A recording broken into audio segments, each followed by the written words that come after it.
বিষয়টা আমাদের কাছে যৌক্তিক মনে হয় যে উনি ব্যক্তি।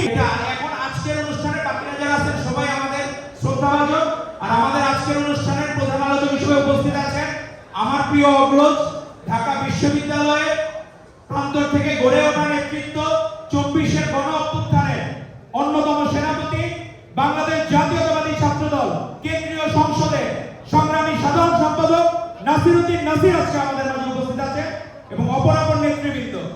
আমরা আসলে এখানে যদি দুইটা পার্টে বিবেচনা করি, রক্তাক্ত জুলাই স্মরণ, আপনি যখন জুলাইকে স্মরণ করতে যাবেন, শুধু জুলাই দিয়ে তো জুলাইকে স্মরণ করা যাবে না। এটা শুরু হয়েছিল, প্রথমেই স্মরণ করতে হবে আমাদের আপসহীন দেশনেত্রী বেগম খালেদা জিয়াকে, যিনি এক মুহূর্তের জন্য এই ফ্যাসিবাদ বিরোধী আন্দোলনে আপোষ করেন নাই। উনি কোনোদিন অন্যায়ের সাথে আপোষ করেন নাই। পরবর্তীতে স্মরণ করতে হবে আমাদের মাননীয় প্রধানমন্ত্রী জনাব তারেক রহমানকে। আমরা যখন ছাত্র দলের কোনো প্রোগ্রাম হইতো, স্কাইপিতে আমরা দেখতাম 14 থেকে 15 ঘন্টা একটানা উনি বসে আছেন। উনি আজকে প্রধানমন্ত্রী হওয়ার পরে কিন্তু 18 ঘন্টা পরিশ্রম করেন না, আগে থেকে ওনার এই পরিশ্রমের দ্বারা অব্যাহত ছিল, শুধুমাত্র বাংলাদেশকে গণতন্ত্র ফেরত দেওয়ার জন্য, শুধুমাত্র ভোটাধিকার ফেরত দেওয়ার জন্য, শুধুমাত্র বাংলাদেশের জনগণকে ভোটের স্বাদ দেওয়ার জন্য, গণতন্ত্রকে মুক্ত করার জন্য। আমাদের মাননীয় প্রধানমন্ত্রী সে সময় থেকে কোনোদিন আপোষ করেন নাই। আর আমাদের বিএনপির সিনিয়র যুগ্ম মহাসচিব অ্যাডভোকেট রুহুল কবির রিজভী আহমেদ, তাকে আমরা অনেক সময় বলি আমাদের রাজনীতির শিক্ষক, কারণ তাকে হঠাৎ করে আপনার মনে হবে রাজনীতির কবি। হঠাৎ করে রাজপথে উনি নেমে পড়তেছেন, তখন মনে হবে এক টকবকে তরুণ, টকবকে যুবক। তাকে আপনারা মিলাইতে পারবেন না, কখনো বয়স দিয়ে বিবেচনা করা যায় না। সেই তারুণ্যের প্রতি গত 2 বছর আগে ঠিক এই সময় উনি কারান্তরীণ ছিলেন। কারান্তরীণ কেন? 19 জুলাই 2024 সাল কালো পতাকা মিছিলের উনি আয়োজন করার জন্য সকাল থেকে সবার সাথে যোগাযোগ করছিলেন, কিন্তু হায়না বাহিনী হাসিনা ঠিকই জানে তার মসনদ নড়িয়ে দেওয়ার মতো নেতা হচ্ছেন রুহুল কবির রিজভী আহমেদ। এজন্য তাকে সে সময় গ্রেফতার করেছেন।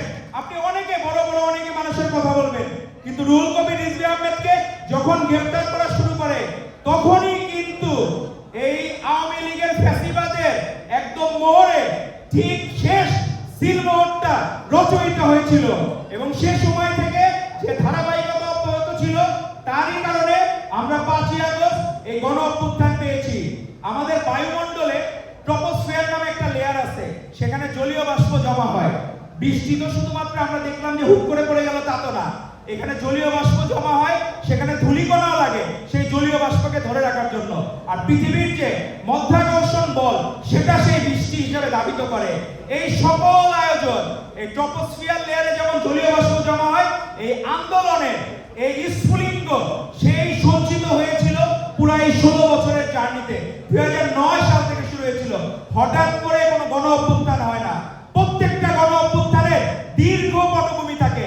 এই 16 বছরে এই পটভূমি রচনা করেছে বাংলাদেশ জাতীয়তাবাদী দল, যার প্রধান সেনাপতি ছিলেন আমাদের মাননীয় প্রধানমন্ত্রী জনাব তারেক রহমান, এবং তার অন্যতম হাতিয়ার ছিলেন আজকের অনুষ্ঠানের প্রধান অতিথি অ্যাডভোকেট রুহুল কবির রিজভী আহমেদ।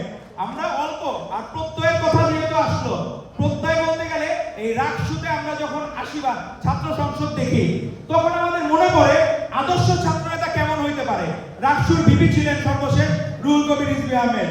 তাকে দেখে আমাদের জাতীয় অধ্যাপক হয়েছে কয়েকদিন আগে ডক্টর মাহবুবুল্লাহ স্যার, উনি বলেছেন এখনো যে রিজভীর মতো এত ভালো ছেলে রাজনীতি করে এরকম আমি দেখি নাই। তো রাকসুর আদর্শ ছাত্র নেতার উদাহরণ হচ্ছে রুহুল কবির রিজভী আহমেদ। কিন্তু এখনকার রাকসু আমরা দেখি জিএস, তাকে আমার কাছে মনে হয় তামিল হিরোর মতো, একাই 100, সে অমুকরে দাঁড়াচ্ছে, অমুককে মারতেছে। তো আমার কাছে মনে হয় যে সে যে আচরণ করে, আগেকার দিনে ছাত্রলীগে আচরণ করতো। ছাত্রলীগ যে ছাত্র দলকে দেখা গেল যে কোনো জায়গায় খোঁজ পাইছে, তাকে অত্যাচার করতো, নির্যাতন করতো। রাষ্ট্র কি আপনাকে আওয়ামী লীগ লিডারের, ছাত্রলীগ লিডারের কি দায়িত্ব দিচ্ছে?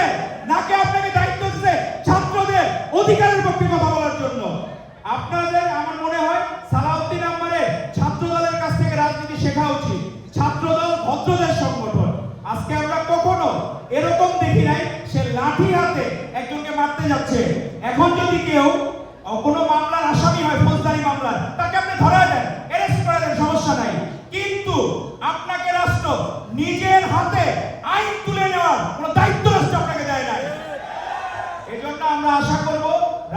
সেই ঐতিহাসিকভাবে রুহুল কবির রিজভী আহমেদের মতো ভিপি যেমন পেয়েছিলেন সেরকম জৌলুস ফিরে আসুক।